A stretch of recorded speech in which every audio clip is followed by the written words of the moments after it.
3 আৰু grade 4ৰ result দিব। 9 তাৰিখে তেওঁলোকে নিজৰ ডিপাৰ্টমেণ্টবিলাক দেখা পাব। আমি ইয়াৰ মাজত লটাৰী কৰি সবকে ডিপাৰ্টমেণ্টবিলাক দিম আৰু 11 তাৰিখে তেওঁলোকে এপইণ্টমেণ্ট লেটাৰ পোষ্টিঙৰ সৈতে লাভ কৰিব। ভাৰতৰ গৃহমন্ত্ৰী অমিত শ্বাহ ডাঙৰীয়াও এই ঐতিহাসিক অনুষ্ঠানত উপস্থিত থাকিব। আমি চেষ্টা কৰিছোঁ যে আমি কিমান মেক্সিমামলৈকে যাব পাৰোঁ। 45-50 এনেকুৱাৰ ভিতৰতে সংখ্যাটো হ'বগৈ। বিভিন্ন ডিপাৰ্টমেণ্টে ৰিজাল্ট দি আছে। ক'ৰবাত কোৰ্ট কেছ আদিৰ কাৰণে অলপ ৰখিও যাব লাগে, কিন্তু আমি চেষ্টা কৰিছোঁ যাতে ফিগাৰটো 45ৰ ওপৰত থাকে, 45 আৰু 50ৰ ভিতৰত থাকে। 10% ৰিজাৰ্ভেশ্যনৰ যিটো আপোনালোকে আজি নটিছ ওলাইছে সংৰক্ষণৰ EWSৰ 10% কিহৰ নটিছ ওলাইছে? EWSৰ আজিতো একো ওলোৱা নাই নটিছ। ছাৰ, অসম আৰক্ষীৰ ক্ষেত্ৰত এটা নিৰ্দেশনা দিছিলে যে ফিটনেছ থাকিব লাগিব আৰু যিসকলৰ কৰাপ্টেড তেওঁলোকক VRS দিয়া হ'ব। তেনেকুৱা নহয়, কেইজনমান প্ৰায় 300 অসম আৰক্ষীত অফিচাৰৰ জোৱান আছে।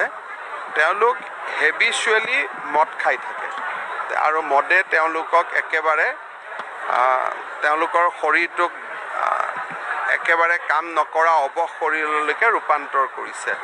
গতিকে চৰকাৰত নিয়ম আছে যে তেওঁলোকে VRSত যাব, পূৰা দৰমহাও পাই থাকিব, নতুন ল'ৰা ছোৱালীয়ে তাৰ জেগাত সোমাব পাৰিব। গতিকে এইটো এটা পৰম্পৰা আৰু চৰকাৰত সেইটো নিয়মেই, খালি আমাৰ ইয়াত কৰা হোৱা নাছিল। আমি 300 পুলিচৰ অফিচাৰ বা জোৱানৰ বিৰুদ্ধে এইবাৰ VRS লোৱাৰ কামত আগবাঢ়িছোঁ। নিযুক্তিটো এটা ভাল খবৰ আছে, তাৰ লগতে 2 বছৰীয়া বৰ্ষপূৰ্তিত আৰু ভাল খবৰ কিবা থাকিব পাৰে নেকি? আপুনি মোৰ পৰা যিমানে চেষ্টা নকৰক কিয় কংগ্ৰেছৰ ওপৰত ৰিপ্লাই নাপায়। কিবা বিশেষ আৰু কিবা থাকিব নেকি? 9 তাৰিখে আমি অসমত ইনভেষ্টমেণ্টৰ ওপৰত MOU কৰিম।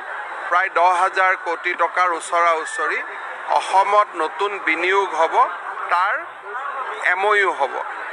10 তাৰিখে মাধৱদেৱ কলাক্ষেত্ৰ উন্মোচন হ'ব বিহপুৰীয়াত আৰু 10 তাৰিখে গধূলি সকলো ৰেচন কাৰ্ড থকা লোকলৈ 5 লাখ টকাৰ বছৰি বিনামূলীয়া চিকিৎসাৰ যিখন আঁচনি মুখ্যমন্ত্ৰীৰ আয়ুষ্মান অসম, সি উদ্বোধন হ'ব আৰু 11 তাৰিখে নিয়োগ পত্ৰ বিতৰণ হ'ব।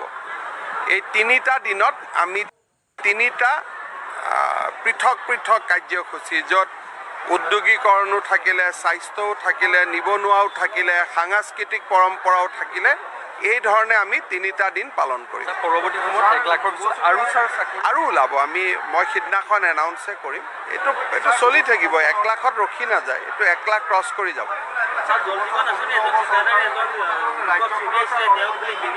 মই নাজানো বাবা, আপুনি মুখ্যমন্ত্ৰীৰ আসনখন আৰু প্ৰশ্ন দুইটাৰ মাজত আমাৰ জাৰ্নেলিষ্টবিলাকৰ ইণ্ডাকশ্যন ট্ৰেইনিং নহয় প্ৰশ্ন এইটো প্ৰশ্ন অস্বীক কৰিব লাগে। মই যদি জাৰ্নেলিষ্ট ল'লোহেঁতেন এইটো প্ৰশ্ন মই অস্বীক কৰিলোহেঁতেন। ইণ্ডাকশ্যন ট্ৰেইনিং হয়নে নহয়?